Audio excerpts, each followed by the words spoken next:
feeble, troubled woman from the beginning who couldn't even get through a tight space, all the way through this badass covered in blood and just like slicing these crawlers all over the place. And her eyes are like wide open as she's covered in blood. She looks so crazy.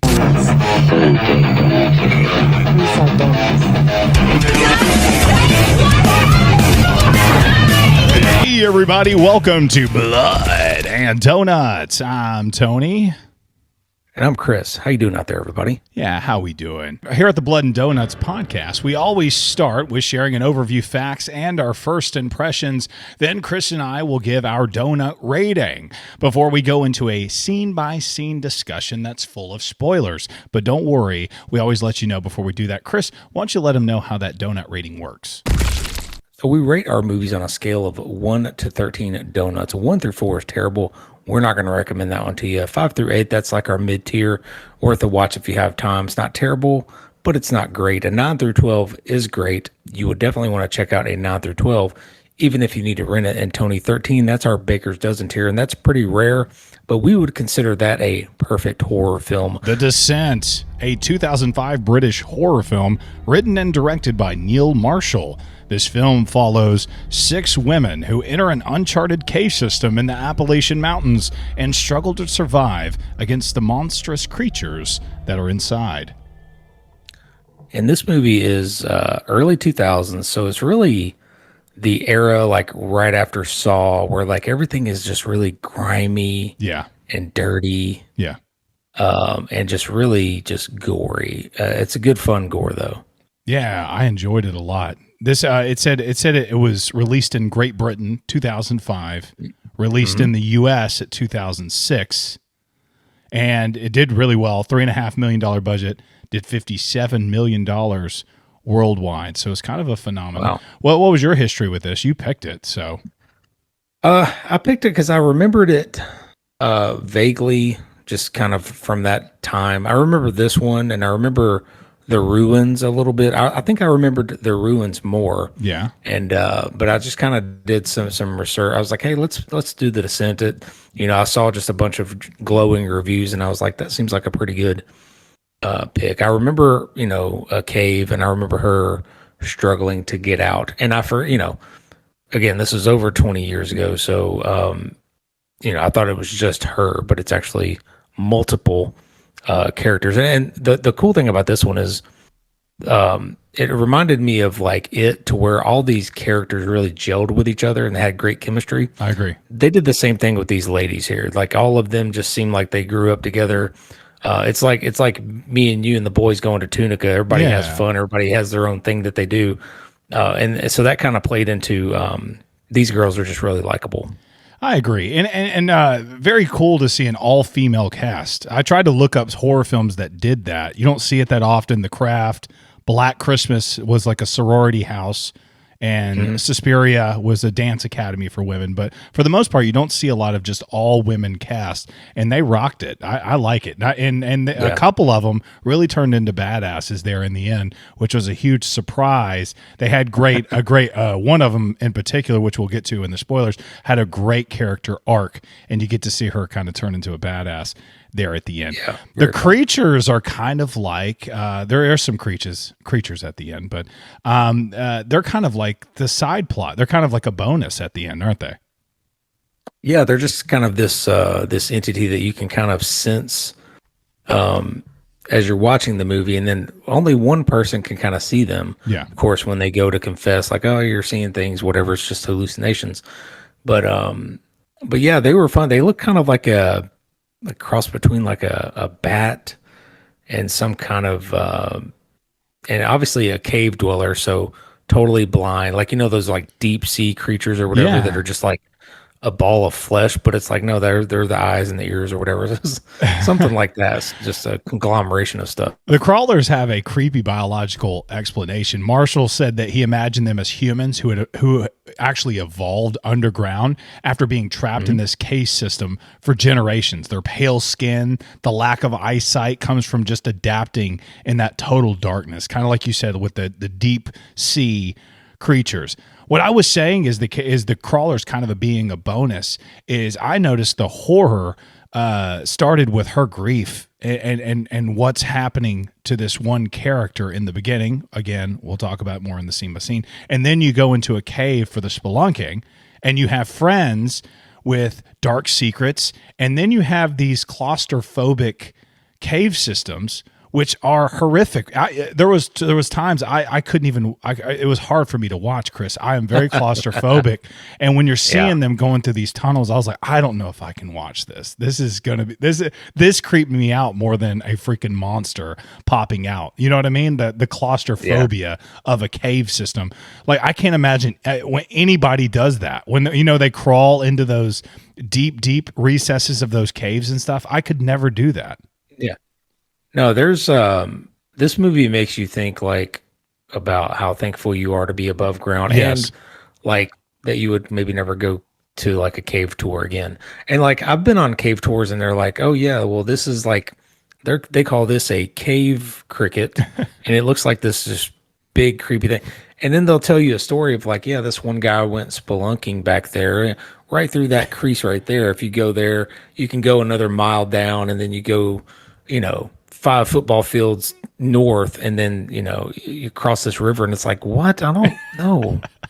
There's so much stuff down there. Crazy. And apparently when he got down there, all these crickets like were just all over him, so he had to leave. And it's nobody wants that. Nobody's doing it. Or when you go into a cave system, and again, Chris and I are from Tennessee, so there's lots of caves, and I'm guessing that's what they're kind of mimicking. It said the Appalachian Mountains, so they're talking about the Appalachian Mountains, the Smoky Mountains that run right along the Tennessee, North Carolina border there. So a lot of cave systems around here, and what's cool is when you do tour one of those cave systems, they'll turn out the lights and they'll say, "Go ahead and hold your hand in front of you," and you can't even see your hand. That's how dark. It's like a different kind of darkness down in a cave system. So I thought he did a really good job of tapping into those cave fears, just as much as the crawlers were a part of it. And did you see that the cave was almost entirely constructed on a soundstage out of like foam and steel and wood and stuff? Isn't that nuts?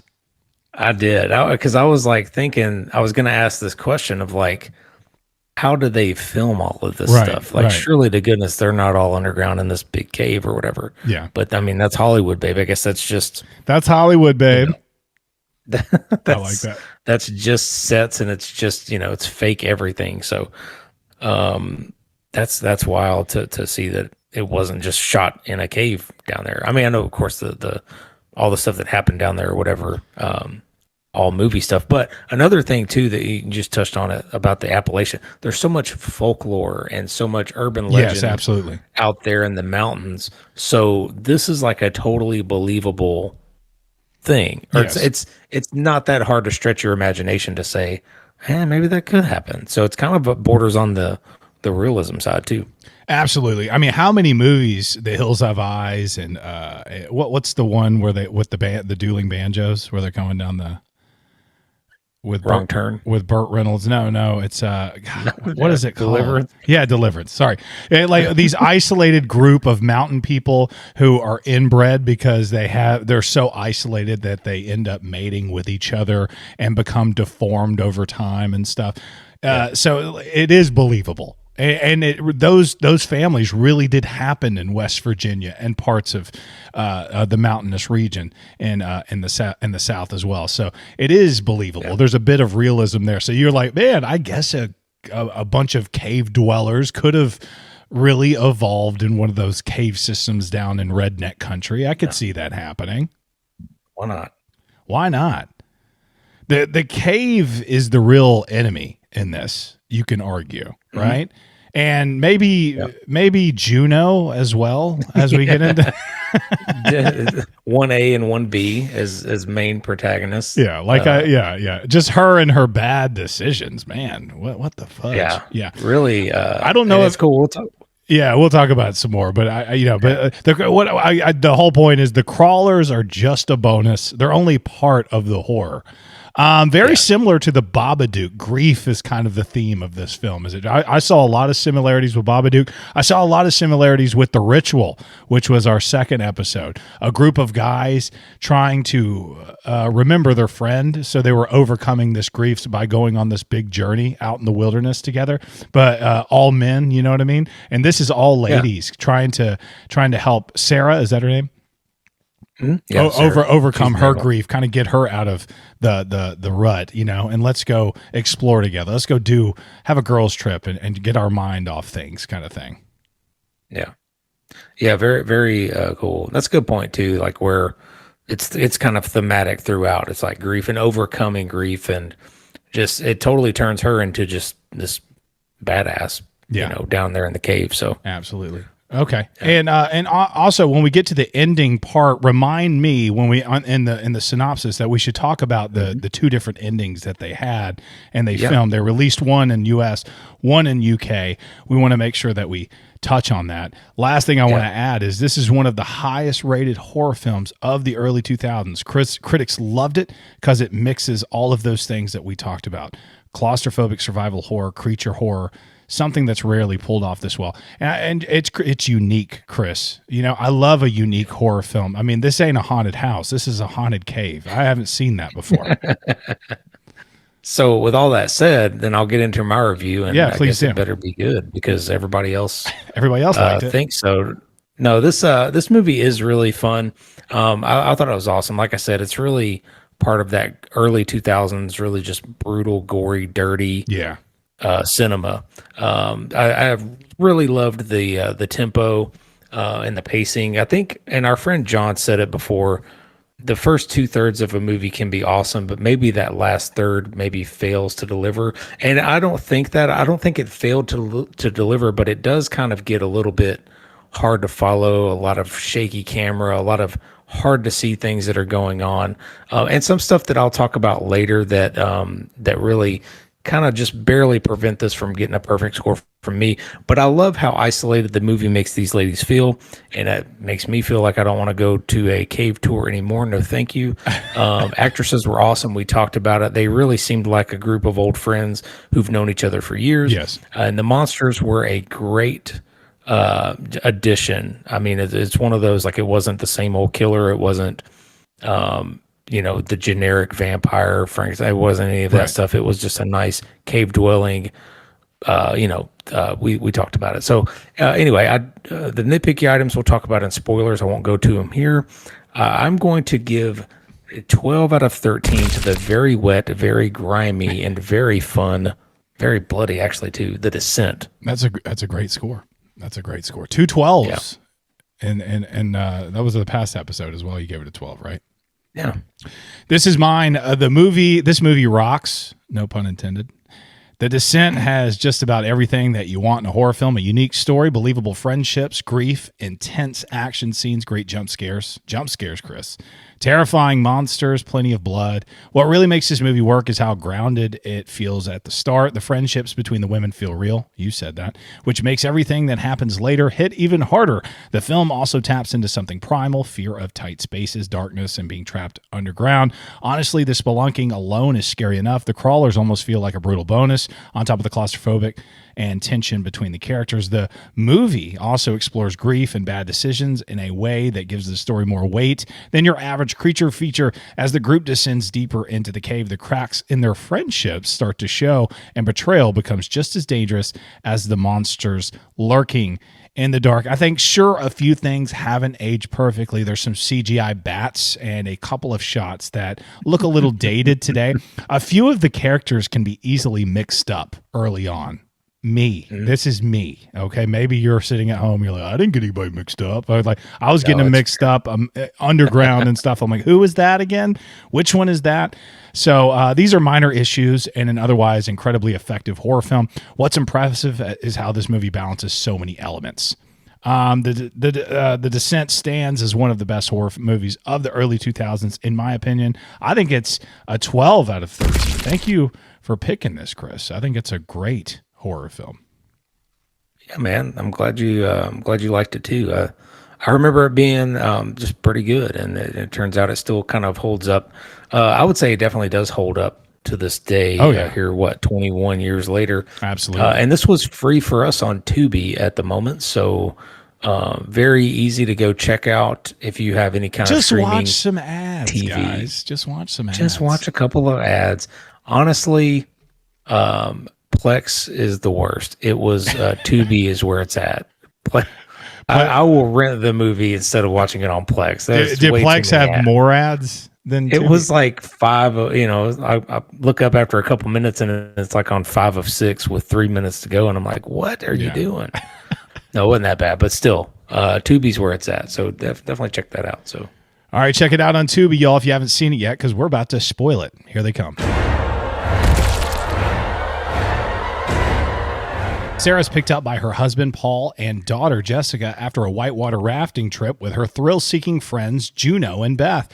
As the family drives home, Paul becomes distracted while talking in the car. In a sudden and horrific moment, their vehicle struck in a devastating crash that kills both Paul and Jessica. Sarah survives the accident but awakens in the hospital to the crushing news of their deaths. Overwhelmed with grief and trauma, she collapses when Beth gently tells her what happened.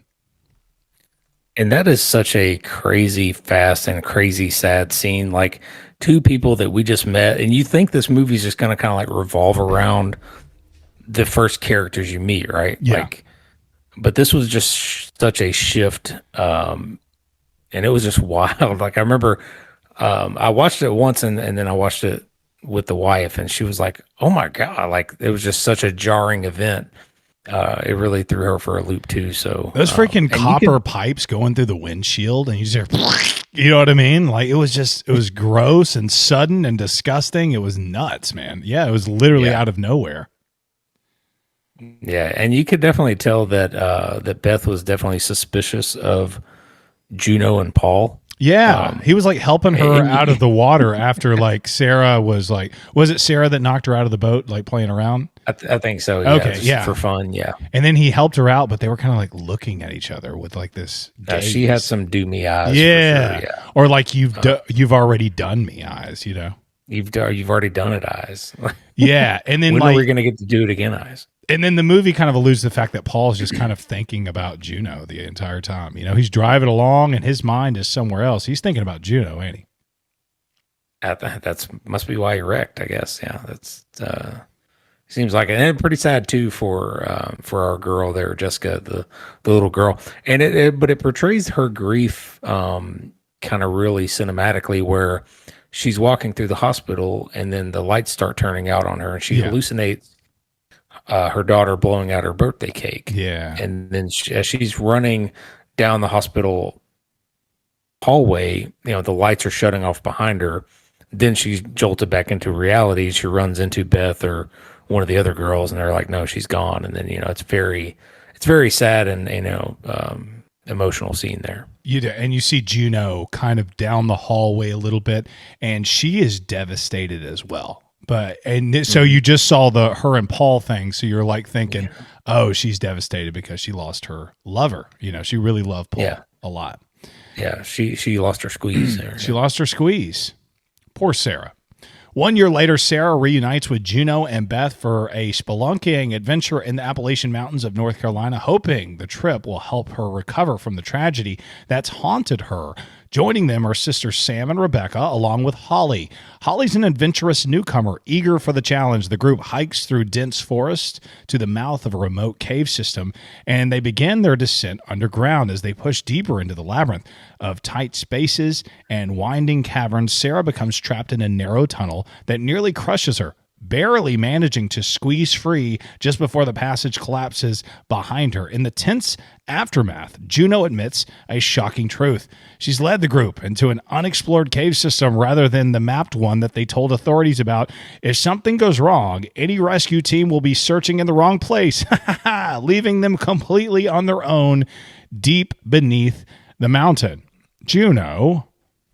Come on, Juno, and a lot to unpack there. So this was a kind of a quick reading, but this really isolates them rather quickly. They are a group of girls. You can tell, like, they rented some cabin in the woods, but from there they go and drive forever, and then they hike forever, and then they're like, oh yeah, this is the one opening you can get in or whatever. So it really isolates them. You can tell they are out in the middle of nowhere with, if they needed help, they only have themselves. So really, kind of like the ace in the hole there is that girl who's like the med student. You need her with a first aid kit in case something happens, Yeah. because if something does happen, you're in trouble. So having her around is a nice bonus. But yeah, very, very much isolated. No help is nowhere Well, to be found. Beth is a teacher as well. So if you need somebody to like teach you Yeah. about social studies or something like that. I'm sorry. And then you have the base jumper girl. She's got to be good for something. The base jumper girl, she's like so pissed that they're going to like a tourist trap. That's what she kept saying. Yeah. I don't know what handrails. What was it? Yeah, they're all British. And they have really cool accents. They got pamphlets and handrails. Yeah, they have handrails or something. I can't even say it, but yeah, she's a very annoying character for me because she does something very stupid a little bit later on, which makes me want to smack her in the face. But she's like, Juno set this whole thing up. Juno got the cabin. Juno has the book with all of the maps of the stuff. But she wants to make this trip so epic that she literally threw all of that away and picked out a remote cave that to her, I think it's to her knowledge, was unexplored by anybody, right? Right. Which I think that's fair. Which would satisfy Holly and kind of bring this group together as like, hey, we conquered this together. And Juno even alludes to the fact, like, I was thinking about naming it after you, Sarah. I think Juno. Yeah, we could have named it. Juno is she's a bad person. She makes bad decisions, but I really think that she has, do I dare to say, a good heart, and she wants to make it right. No, I think that's fair. She slept with her friend's man. But you have to move on and forgive people. Beth totally knows, and Juno even looks at her at one point. Why she goes, "We all lost something during that wreck." Juno is very like, she goes, "We all lost something that day." But which that does seem kind of harsh. Juno is really like a character she can be like an awesome ass kicker, great friend of the group, really knows her stuff, to a who sleeps around with her friend's husband and gets them lost in the cave. But no, how they isolate them, that's very quick too, where it's like, hey, yes, our friends know we're at this cave, and they're like, actually, we're not in that cave.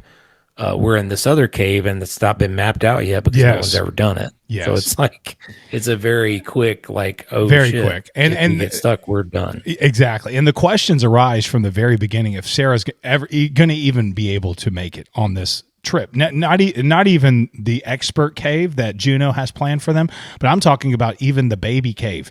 Like, Sarah is sitting up in her bed. She's having horrible dreams. At one point, she wakes up, looks out the window, and sees a copper pipe go through her eye. Remember that bad dream? And then she has to pop a couple of pills just to make that go away. They descend into the cave.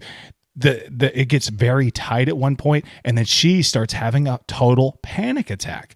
Beth crawls back. Beth is really her only real friend. Sarah's a little jaded because Juno left without staying for the funeral and stuff of the such. Am I right in saying that? Yeah.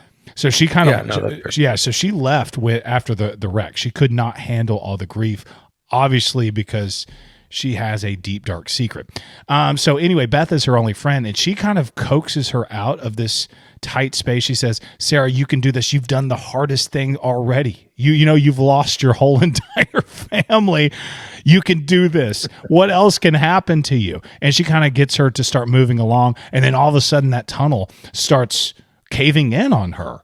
And Beth is like, you got to move your ass right now. And they actually leave the climbing ropes behind because Sarah was holding that in the midst of all this chaos. She had to let go of the climbing ropes to move on to the next section. Very tense moment, very tense scene. And to see Sarah's character arc is very cool because she is just a very troubled woman at this point who's kind of a liability for this group. Yeah. She's kind of the timid. She seems really timid and just like she needs assistance everywhere, somewhere. Yeah. But she's the last one up, and then she's the only one to have a panic attack. Everybody else is just waiting on her. And then really after the rocks collapse and their way that they just came from is not an exit anymore. Yeah. Now they have to kind of start looking around and figuring out what to do. Yeah. And that's where it comes out. Like Juno says, hey, by the way, I don't know where we're at. This is just a random spot and blah, blah, blah. Because they were like, whip out that map. She goes, I didn't bring the map because it would have been worthless. We're not in that cave. Yeah. It's like within 3 sentences, they're like, oh, we're all isolated and nobody knows where we're at. Okay. Remember on Blair Witch Project? I kicked that map in the river. And he just starts laughing. Into the creek, yes. It was useless. I kicked that fucker into the creek.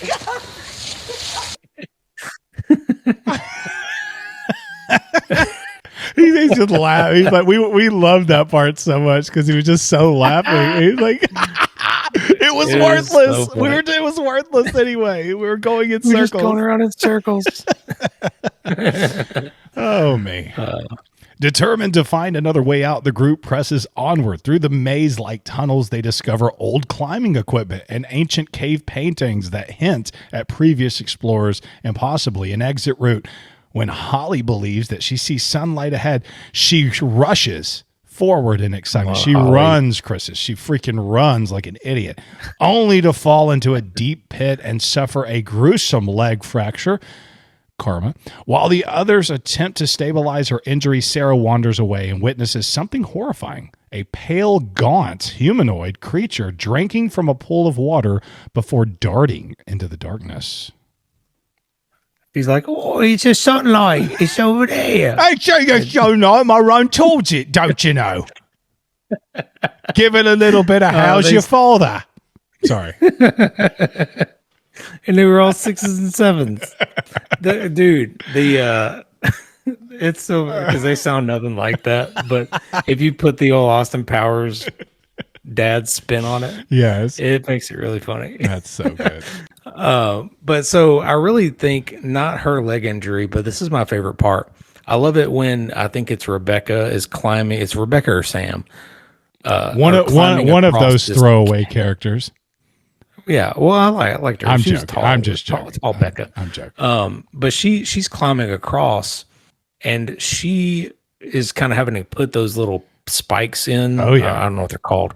But as she gets towards the end, she sees one already stuck in there. Oh, yeah. So right away, you're like, hey, that is a man-made object in this cave that nobody's supposed to be in. Right. I really loved the intrigue of that, where they find this old equipment, or one of them did, and they don't really immediately say it either. I would have been like, hey, somebody's already been here. Right. I think after they all get across, they finally start discussing it. But it's like, yeah, that stuff hasn't been around for 100 years. That's like, oh my God. Man. So somebody was here over 100 years ago. Yeah. Crazy. It is crazy. And I love that part. Yeah. Well, anyway, that she uses that old spike or whatever you want to call it. People are going to get mad. Spelunkers who watch this show are going to get really pissed off. But she uses that, and that ends up failing, and she starts sliding down fast. And whoever was holding the other side of the rope, she got burned, gnarly burned. It was disgusting. I think it was Rebecca because she was the first one across. Okay. And then Sam, I think, who's the med student, she comes and helps her out. Juno was coming back, and she was while she was coming back, she was taking out all the spikes and the rope because that was all they had. Juno, Like, we may need it. Juno's a badass. She's the one that's getting up early. She's running around the camp before everybody wakes up. Very badass. Sarah is the complete opposite of Juno. Yeah, really timid, has to be kind of helped along, but she gets braver as it goes. She does. I mean? She has a cool character arc. But Holly here, she just thinks that she sees light, but it's really just the phosphorus. Is that what they said? And she just runs, falls, and then puts herself in a vulnerable position, puts the whole group in a vulnerable position. And it's so hard to watch. It just makes you so mad. You're like, Holly, I don't like you, you know? And then you have to watch them try to like shove her bone back into her leg. As you would. It's early 2000s gore, man. It was pretty hard to watch that. It was pretty good. I was surprised how much gore was in this. I didn't think that this went almost Evil Dead type blood, you know? Well, you mean the blood pit later? Yeah, the blood. I was like, yes, thank you for the blood pit. Finally, the blood pit. Yeah. Soon after, the group stumbles upon a chamber littered with animal bones, Chris. Without warning, they're attacked by the creature's feral cave-dwelling predators that come to call crawlers.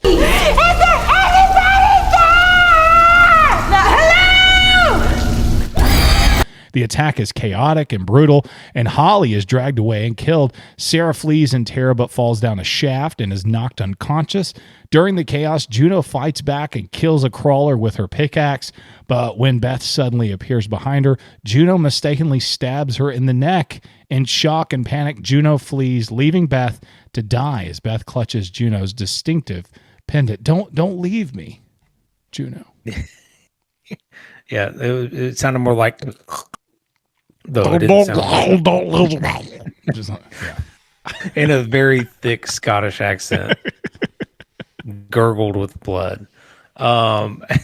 Pretty wild scene. And then from here on out, it does kind of get hard to follow. And I get it.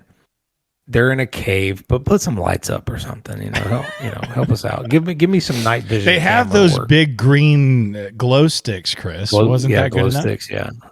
That's not good enough. So at some points it wasn't. How about Beth just sneaking up behind Juno with tippy toeing? Man, what was she thinking?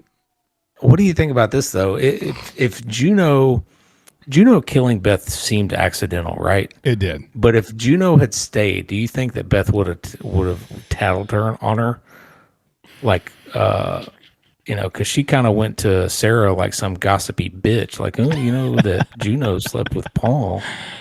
Well, she thought because she thought Juno murdered her, and she thought Juno killed her, right? Because she says she would have thought that because she says, Sarah, hey, stay away from Juno. She just tried to kill me. And then Sarah was like, no, I think she didn't believe it. And then Beth gave her that pendant saying, hey, by the way, there's a lot you don't know about Juno. They banging. And I wonder if all the other girls, is that one of those things where, all of them knew except for Sarah or something? I think that would really make them all enemies. I think they were all banging Paul, to be honest with you, at different junctures of their friendship. No, I'm just joking. Paul is the enemy of this. Paul is the protagonist in this whole thing. Paul is the bad guy. Nah, Juno makes horrible decisions. She's just a very complicated character, which I love. She's got that really cool cave climber that she's using as like a freaking knife, and she's like snapping their necks too. Like Juno's pretty badass at killing these crawlers. Nice. But Holly, I mean, she's easy pickings because she has a broke leg, and then Juno, obviously just killing all these crawlers. Sarah falls into a shaft and she's knocked out in the meantime. Sarah later awakens in a horrific chamber filled with human and animal remains where she witnesses Holly's mutilated body being devoured by the crawlers. Meanwhile, Juno discovers cave markings left by earlier explorers that indicate a possible route to the surface. She reunites with Sam and Rebecca and saves them from another crawler attack. Observing the creatures closely, Sam realizes that the crawlers are blind and they rely entirely on sound to hunt their prey. Elsewhere, Sarah finds Beth barely alive. With her final strength, Beth reveals the truth that Juno stabbed her and abandoned her. She also shows Sarah the pendant that Juno dropped, explaining that it was originally a gift from Paul, confirming Sarah's growing suspicion that Juno and her husband had been having an affair before his death. Devastated by the betrayal, Sarah reluctantly grants Beth's final request to end her suffering, killing her with a rock. Now hardened by grief and rage, Sarah encounters several crawlers and manages to fight them off, brutally killing them before collapsing into a pit filled with blood. Do you think that basically assisted suicide could have been done a little bit more painlessly? Man, that was crazy. She's like, take that rock and Kill me with it. Do you remember what was it, Team America or something, where that agent like goes across enemy lines and he's like, if you find yourself captured by the enemy, you may want to take this with you to end your life. And he like slides over a rusty hammer.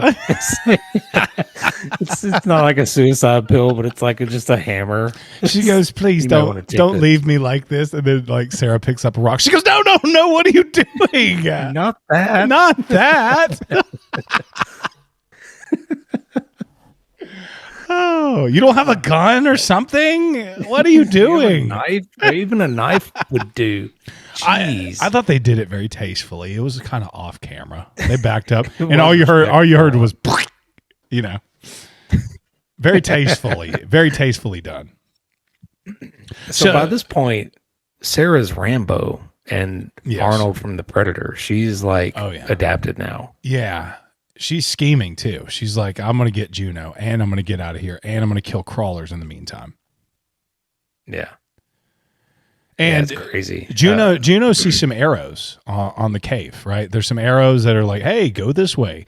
There's an exit sign lit up that, no, I'm just joking.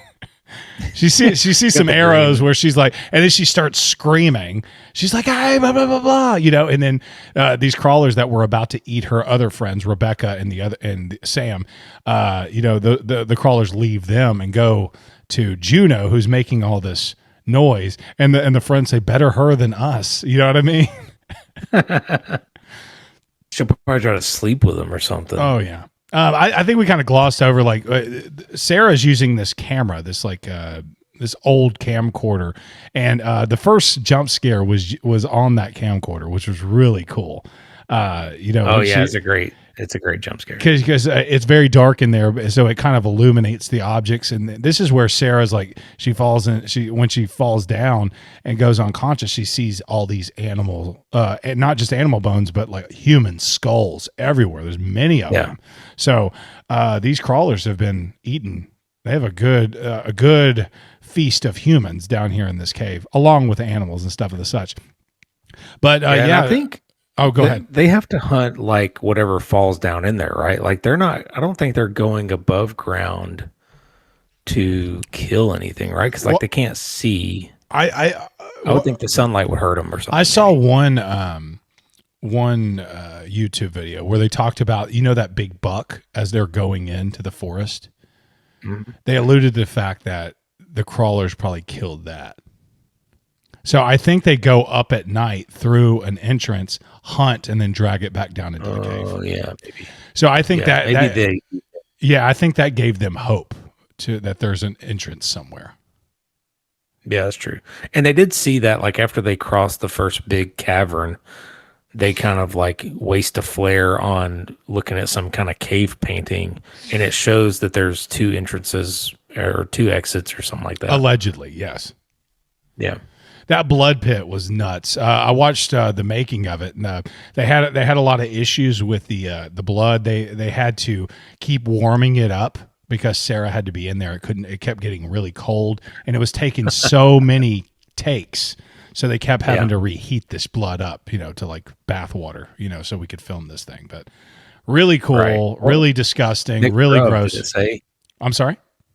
What was it? A mixture of some stuff? I didn't see. It didn't say that. I'm sure it's the old corn syrup and dye, but or they just went had a blood drive and it was real blood. Did the old fashioned way? Yeah, they did the old fashioned way, like poltergeist, real skeletons and stuff. Yeah, I said on the YouTube video, and it was cut into a short. I said live skeletons. And they ate me up in the comments, man. They were like, "How can?" All you have to do is make some kind of faux pas like that, and just let them eat you up. I said they used live skeletons, or like I said something like that, and they just ate me up in the YouTube. But the short did very well because of how stupid I sounded, but how controversial your comments were. Yeah, they're like, how do you use live skeletons? It was like, what I meant. Anyway, Elsewhere in the caves, Juno, Sam, and Rebecca are relentlessly pursued by a growing horde of crawlers. They reach a vast chasm and attempt to climb across, but a crawler ambushes Sam from the ceiling. Though she manages to stab the creature, it tears out her throat. I hate when they do that, leaving her to bleed to death. Rebecca is soon overwhelmed as well, dragged away while the creature just disembowels her and eats her. That was a crazy scene, while Juno escapes alone in the darkness. Eventually, Juno reunites with Sarah and falsely claims that Beth died during the attack. The two survivors fight their way through another wave of crawlers near what appears to be an exit. There, Sarah confronts Juno, reveals Beth's pendant, providing she knows the truth about Beth's death and the affair with Paul. In a cold act of revenge, Sarah stabs Juno in the leg with a pickaxe and leaves her behind as the crawlers close in. Juno pulls the pickaxe out of her leg and desperately fights back against the creatures. As Sarah escapes, you can hear her screams echoing through the cave. And the descent too is Juno's revenge, and she just Is that true? She didn't. No, she didn't make it out of that though. Ain't no way. But it's nice to see our girl Sarah kind of get her revenge, or she doesn't kill her. Technically, it's like a saw trap. Yeah, he didn't kill anybody; they just chose to not live. So she doesn't. It's technically not murder, so she could probably sleep pretty well. So satisfying. Like, you know what I mean? Like you had to say the whole way, like, you're like, man, Juno's the only one who can take care of herself, but she's done all of these bad things. How, like, what is going to be her demise? Because she's such a complex, bad character, and those characters have to die in horror films. You know what I mean? Like, if you're one of those characters and you've done awful things, you have to die. So the whole time I'm thinking, what will be her demise?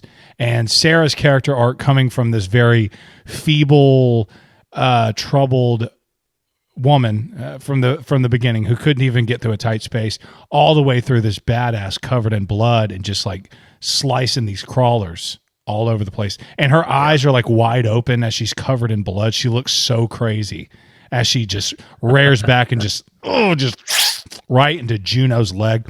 I love it. I thought it was so great.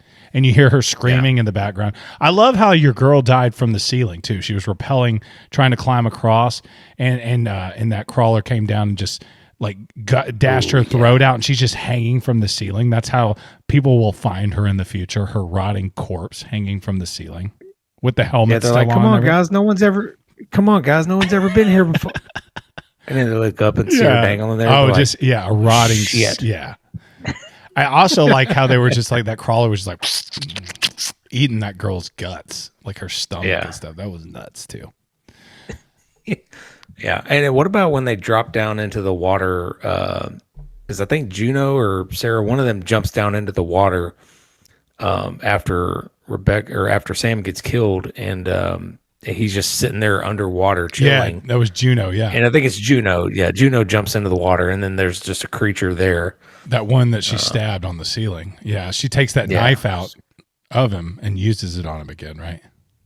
Yeah, she kind of just twists it a little more, gets some more blood out. Oh yeah, there was a girl crawler too at one point. So did you see that? There was a female. Yeah, crawler. So you're like, oh, so they're down here reproducing. Yeah, is that what that's all about, or I don't know? Oh yeah, I think so. That's crazy. Had to be. While making her way toward freedom, Sarah falls into another hole and loses consciousness. When she awakens, she sees what appears to be sunlight above, climbs up that steep slope littered with bones until she finally emerges from the cave. Stumbling to her car, she frantically drives away from the mountains before pulling over, overcome with exhaustion and emotion, and she pukes as well right out the window. Mm-hmm. As she sits shaking and crying, and a passing truck snaps her back to reality, she leans out the window, vomits, before slumping back in her seat. Suddenly, she turns and hallucinates a blood-covered Juno sitting beside her in the passenger seat, causing Sarah to scream in terror as the credits roll. Chris, that's the U.S. Ending. Did you see the UK? Version. Did you see the UK ending? I did not see. I saw it on. I think I watched Deb Meat's review of it, which he said that was the Final Destination truck 2. Oh, I didn't know. Or Final Destination 2 truck that woke her up because it's log. Anytime you see a log truck, oh, it's always the Final Destination 2. Yeah. Well, anyway, basically she never made it to her car. It's all of that. Like she wakes up again, she's in the cave and she's hallucinating again that her daughter's there with a birthday cake. Turns out in UK version that Sarah really never got out of that cave and will be haunted there, probably never finding her way out, just stuck there with her hallucinations and her grief. And she was hallucinating her daughter's and her birthday cake again. Yes. But then when it pans out, it shows her just looking at the torch. Right. Not the UK torch, which is a flashlight, but an actual torch on fire. I like the US version. I do too. I think that I do think that the hallucination ending would have been a little bit more just like, man. It was already a hallucination ending, so I feel like it was just tacking on too much by adding. It's true, yeah. The cave at the end. So I like what they gave us. I thought it was really good.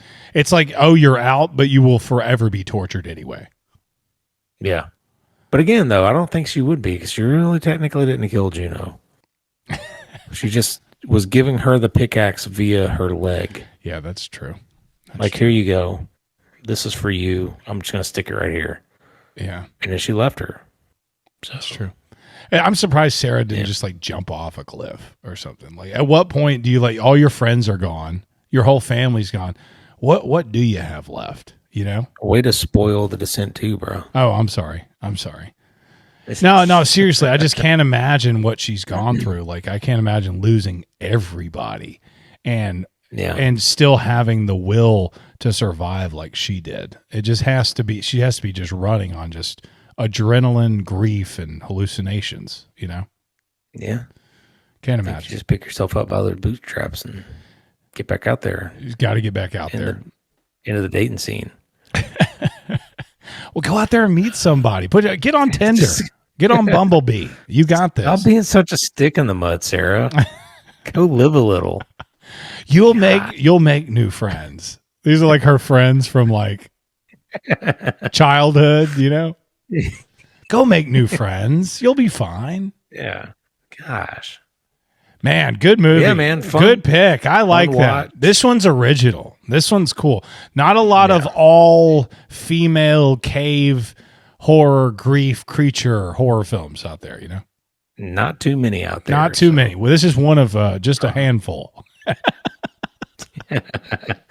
And they did. I think they did make a 2, maybe a 3. I don't know if they made more than 2. I heard the sequel sucked. I haven't seen them yet. I've heard that they were pretty bad. Always, Tony. Maybe we'll pick up one of them in sequel September. We will see. Sequel September. Let's do it. All right, man. Well, everybody, thank y'all for watching. Make sure if you're watching us on YouTube, we're also on Spotify and Apple Podcast.